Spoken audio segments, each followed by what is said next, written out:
Hello everyone, Brandon here with SleepMods.com, and today we have aftermarket seats for the Can-am Spyder F3.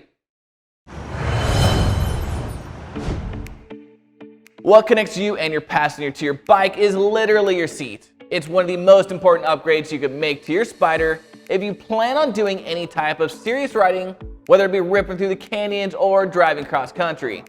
Having an uncomfortable seat while riding is kind of like having an uncomfortable mattress to sleep on. It's going to wear on your body over time, making riding uncomfortable and far less enjoyable. So to address this issue, we partnered up with our friends over at Ultimate Seats.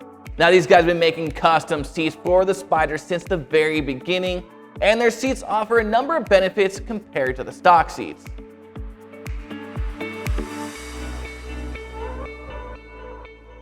Now the base pan is the foundation for any seat.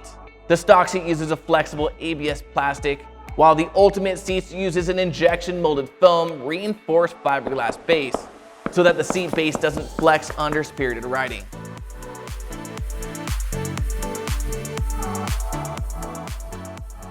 And then the seat cushion itself is injection molded from high density memory foam. Now this high density foam not only allows the seat to maintain its original shape, but also acts like a suspension system when you're out riding. Now once you sit on the seat, the foam provides the perfect balance of both support and comfort, making for the perfect ride. But then once you finish your ride, the seat will restore it back to its original state, creating a perfect balance of both form and function. Now the guys over at Ultimate Seats understand that the passenger's comfort is just as important as the driver's comfort, which you can tell by the amount of memory foam used in the passenger seat.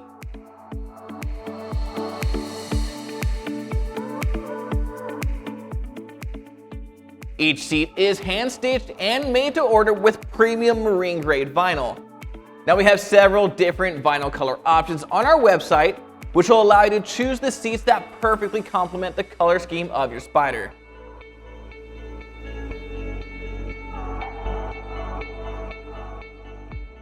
Now these Ultimate Seats are designed with the nose-up angle and are cupped side to side, so you're sitting more in the seat than you are on top of it. It also features an expansion joint that allows the lower seat to move independently from the lower back support to prevent pressure on your tailbone. These design improvements may seem subtle, but they really increase the stability of your seating position under spirited riding. Now there's going to be two different options in regards to the distance you are from your bars. This first option is going to be called the mid-rider. This will keep your seating position exactly the same as stock. And your other option is going to be the tall boy. Now this is more for riders that feel a little cramped in the stock riding position and need a bit more room to stretch out their arms and legs. Now if you end up going with the tall boy option, you're going to reduce the passenger space by about 1.5 inches because of the new stretched out seating position.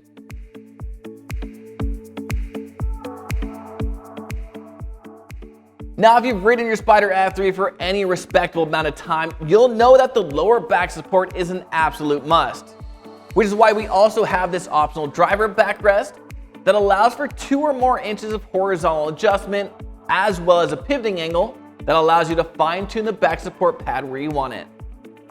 Now, when it's time for your passenger to mount or dismount the Spyder, the driver backrest will fold down and out of the way, which will allow them to swing their leg over for easy mounting and dismounting of the bike. And then finally, the driver backrest features a passenger protection pad so that under hard deceleration, your passenger's private parts are protected with some cushion. Now, if your Spyder model didn't come equipped with the rear trunk like our F3S, we also have this optional passenger backrest. It features the same 2-inch horizontal adjustment as well as the pivoting angle, and is also easily removable when not in use. Now if your Spyder F3 did come equipped with the factory rear trunk like our F3 Limited, we also have the optional rear backrest cover so you can keep the look of your Ultimate Seats flowing throughout the F3 for a streamlined look. Now we're fortunate enough to have Dave from Ultimate Seats here with us today to walk you through the installation process. So Dave, shall we get started? Thanks, man. Let's do it. All right. Start by pushing down on your key and turning it clockwise to unlock and remove the back seat. Then using a T30 Torx, remove the screw attaching the safety tether to the bike. You won't be reusing the tether, but you can screw that T30 Torx back in to fill the empty hole. And if you still have the tool pouch, be sure to take that off as well. Now, using a 10mm socket and extension, take out the 2 screws so that you can remove the seat. This will also give you a small opening to put the tool pouch back on the bike. Next, use a 10mm wrench to remove this locking lug from underneath the passenger seat. And make sure the last nut is about 1.25 inches to 1.125 inches from the bottom of the point. Then add that big washer and screw it into the bottom of your new seat so that it's finger tight. And then take your 10mm wrench and tighten it down, but only give it one full turn. Now you can slide the front part of the seat onto the bike and then push down on the back to lock it in place. Now, if you opted for the optional driver backrest, you can install it by flipping up on this flap and push down to lock it in place. And then to remove it, simply push down to unlock and quickly lift up and off. Now, if you opted for the optional passenger backrest, simply flip up the flap, slide it into the slot, and then attach it to the seat using the small lock screw and 4mm Allen key.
All right, Dave, thanks for coming out and walking us through the installation process. Man, it's been great to come out here, view the Sling Mods facility, and just meet all you guys. It's been just top notch, man. Thank you, we appreciate it. Now, if adding a custom molded marine vinyl seat to your Spyder's on your list of to-dos, then head on over to slingmods.com today and grab one for yourself. And don't forget to like, subscribe, and hit that notification bell so I can keep you up to date on everything Spyder. I'm Brandon signing out. Until next time.